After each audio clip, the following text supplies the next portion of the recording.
c'est pas forcément pour ñi nga xamante ni yàgg nañ di suivre le projet de Pastef ñi nga xamante ni xam nañ li xew mais kon dañu nekk ci benn contexte pré-électoral boo xamante ne nii dañuy jublu ci ay élection Sénégalais yi duñu bàyyi xel dañu déglu dafay baax ñuy leeral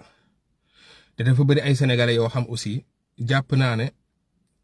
bi ñu adhéré ci discours président Ousmane Sonko ci Pastef yàggul donc dafa am loo xamante ne nii fekku leen fi te dafa am aussi ñoo xamante ni ay yàqkat bu ñuy wax dañuy dem ci ay médias classiques médias yi mag yi di fa waxee donc nga bëgg ko mu bañ ko les Sénégalais quelque part vont suivre te comme élection la ñu jëm aussi on a besoin de se parler entre nous mais on a besoin aussi de parler aux Sénégalais voilà c'est de faire de la communication daf ci am solo yaa ngi dégg xam nga Sénégal dafa nekk dëkk boo xamante ni nit ñi dañuy teel a fàtte yu bari te li koy indi souvent mooy suñu médias yi du ñu def seen liggéey loolu du lu bees lu ma leen di expliquer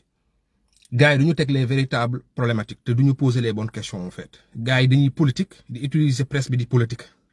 gars yi dañuy ñëw di wax parce que dañuy am benn ils sont libres ñu ñëw def seen communication quoi mais li may fàttali patriote rek mooy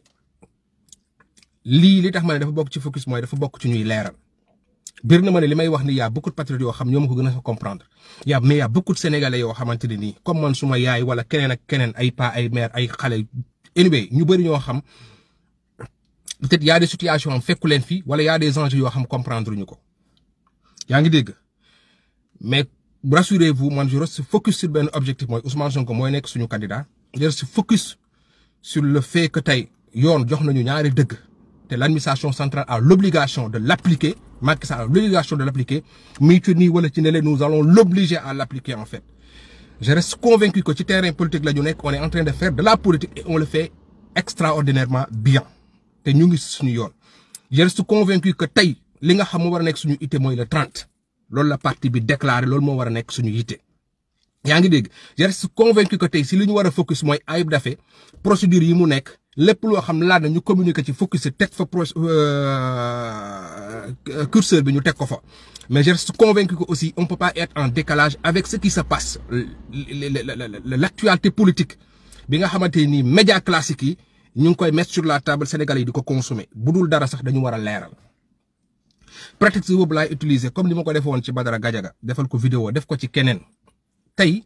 dama bëgg a jël benn temps bu ndaw ma wax ci Barthélémy Dias su may wax ci moom nag c'est pas parce que moom dafa am enjeu dinaa leen wax lu tax c'est pas parce que moom dafa am benn importance bu ñu koy consacrer dinaa leen wax lu tax mais c'est juste parce que les Sénégalais ont besoin de comprendre les Sénégalais dañu soxla xam nous devons de leur dire ce qui s'est réellement passé ak ñoom ñu mën a am des éléments de langage qui leur permettent fi ñu jëm kenn bañtati leen manipuler parce que man li ma gëm mooy même bu dee benn électeur dañu war a dem wuti ko am na ñoo xam ñu ngi wax ci langue politique bi mënatuñu daaneel patriote mënatuñu yey patriote mais sénégalais yi nga xam même bu dee kenn ñaar wala ñett dañu war a dem dimbale ko dañu war a dem jox ko ay outils dañu war a dem jox ko ay éléments de langage yu ko permettre mu xam luy dëgg ak lu dul dëgg parce que journaliste yi duñ ko def. dama leen bëgg indil ñaari parti yoo xam bëgg naa sax ngeen dagg ko ci Barthélémy Dias ngeen dagg ko ngeen partage ko ba ñëpp jot ci ñaari fan laay def analyse ci moom. su ma ko defee ni pare naa ci damay jàll ci leneen c'est juste que pour dimbale ñi nga xam fekku leen ñuy intéressé wu ci politique dimbale ñi nga xamante ne peut-être mën na leen yey ci làmmiñ bu rëy. Barthélémy Dias dama koy analyser du point de vue politique ba pare analyser ko sur sa relation bi nga xam moom la ñu gis mu am ak le président Ousmane Sonko je rappelle que la relation elle est d'ordre politique dinaa ko expliquer. première phase yi mooy politique ci Barthélémy Dias ci politique Barthélémy Dias 2005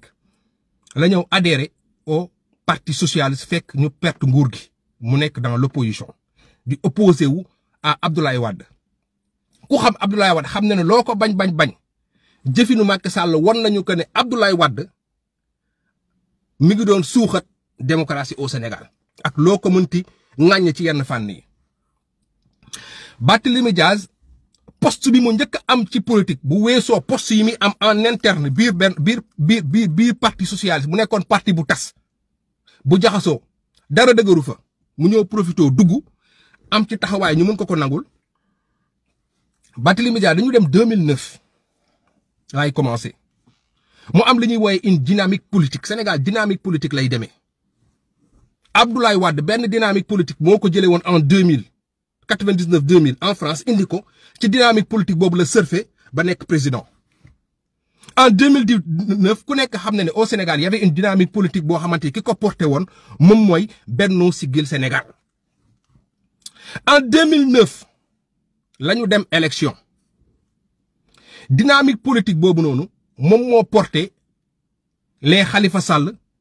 moom moo porté les Cheikh Bamba Dièye moom moo porté ay cadres yu bëri ay responsables yu bëri yu nekk ci opposition ba ñu nekk ay maire nii la demee dynamique boobu moom moo leen porté parce que bu ñu delcee ci histoire parti socialiste moo yoroon mairie bu Dakar Diop la maire boobu ñuy tudd mais li ñuy fàtte mooy Abdoulaye Wade bi bu ñëwee dafa nangu mairie bi Pape Diop moo ko yoroon Pape Diop était membre du parti démocratique sénégalais boobu ils étaient là.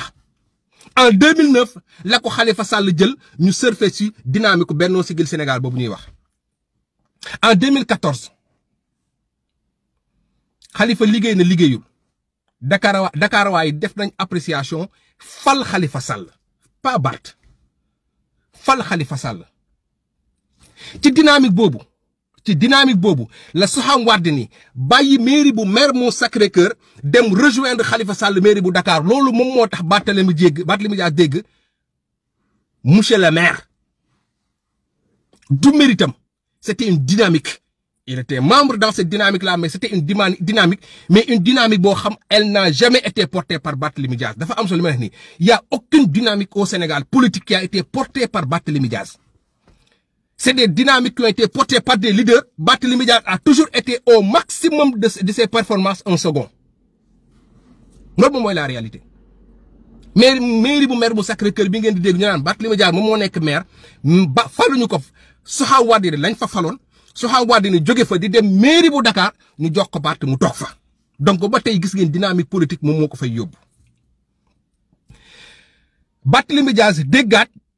monsieur le maire de la ville de Dakar loolu dinaa ci ñëw ci parti bi nga xam moom laa consacré moom digganteem ak Ousmane Sonko mais dama leen di wax lu gën a leer parce que dafa ne 2009 2014 où étaient ces gens-là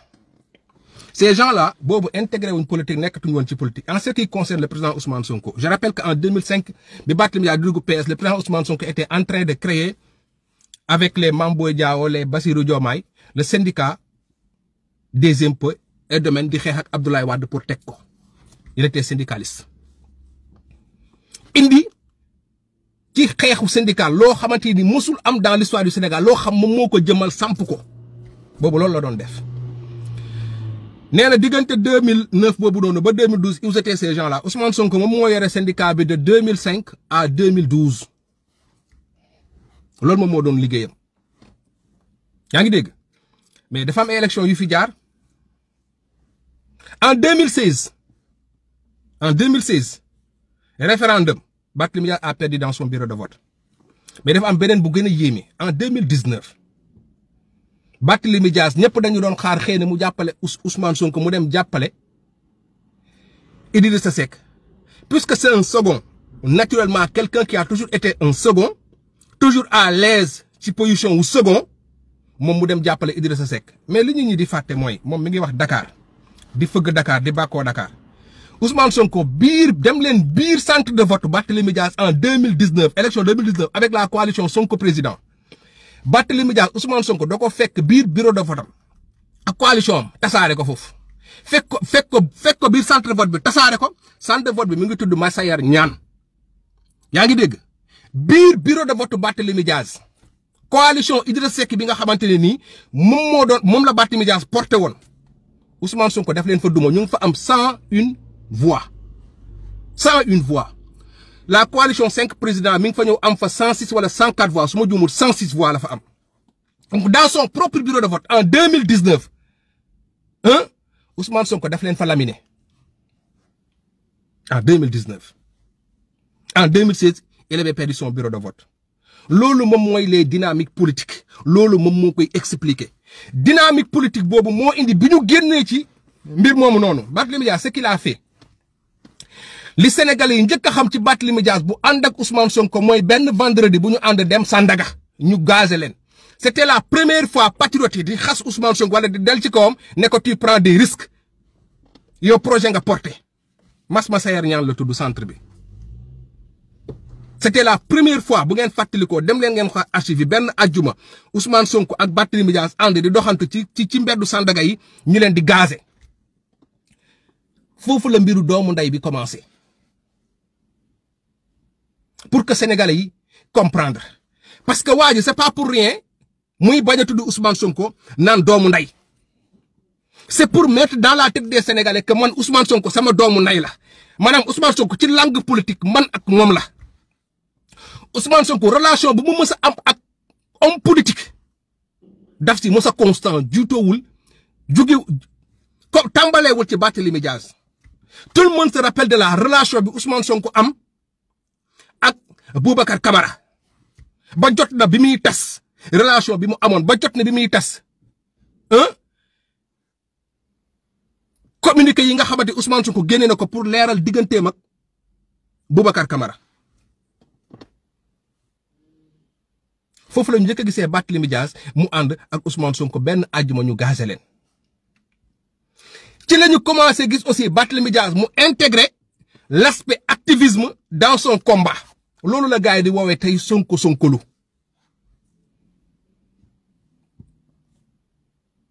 parce que boobu Barthélémy Dias amoon na ay visées il était conscient que c'est Ousmane Sonko qui portait maintenant la dynamique. Parce qu'il a toujours surfé sur les dynamiques loolu moo ko may mosul am nganjaay boo xamante ni moom moo ko mun a gàddul boppam wax naa leen ko ci mairie bu Mermoz Sacré-Cœur bi ni mu demee damay ñëw maintenant si mairie bu Dakar bi ni mu demee dafa baax ñu leeral bëgguma laa bi gudd yu bëri dama koy tëb sax amul problème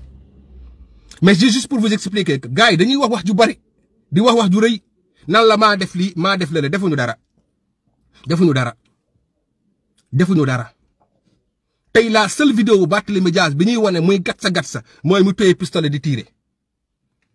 kese te dañ koy pousse pour mu tirer dañu ñëw en 2000 bi ñu génnee élection 2019 ñu ñëw 2021 ñu créé la coalition Yewwi Askan Wi. Je rappelle que toujours dans la coalition de Yewwi Askan Wi Barthélémy Dias est toujours un second maanaam il n'est pas leader Barthélémy Dias il est bon pour être un second.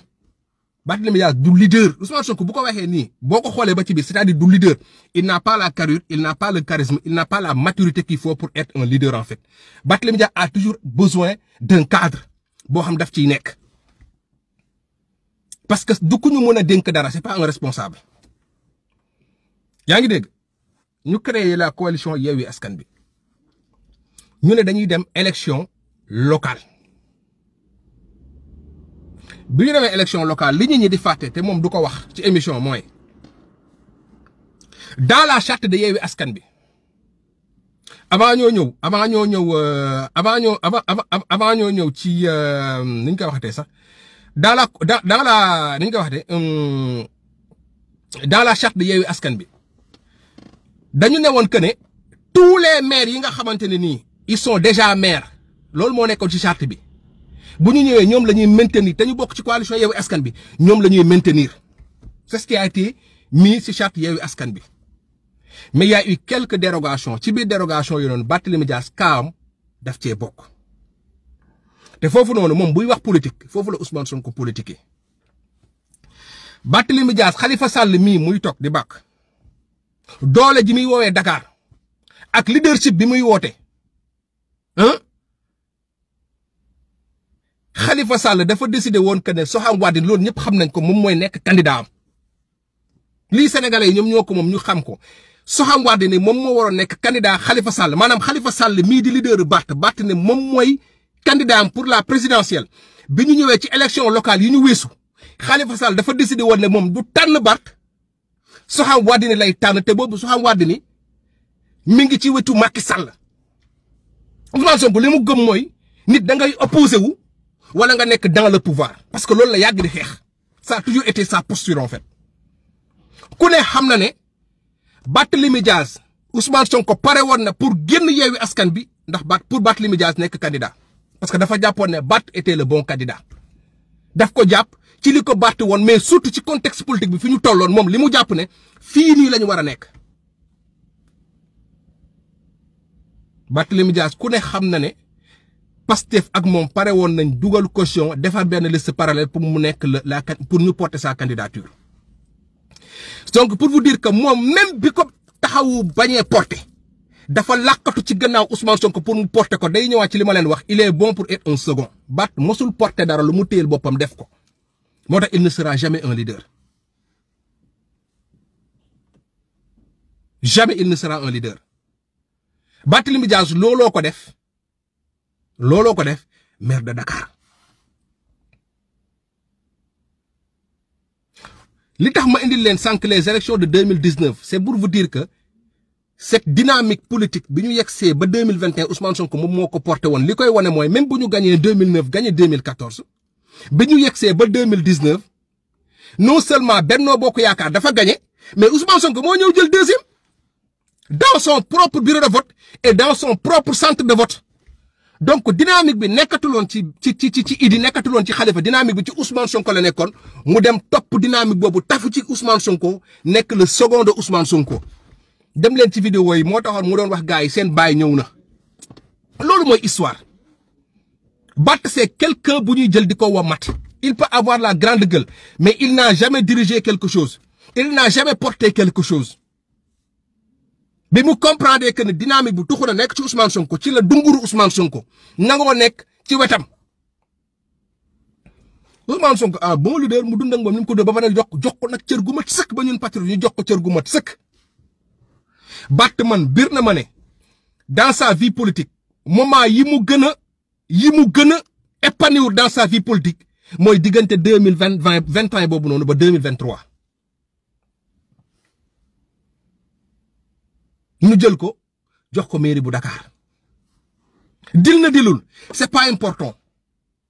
c'est ça Barthélémy Dias.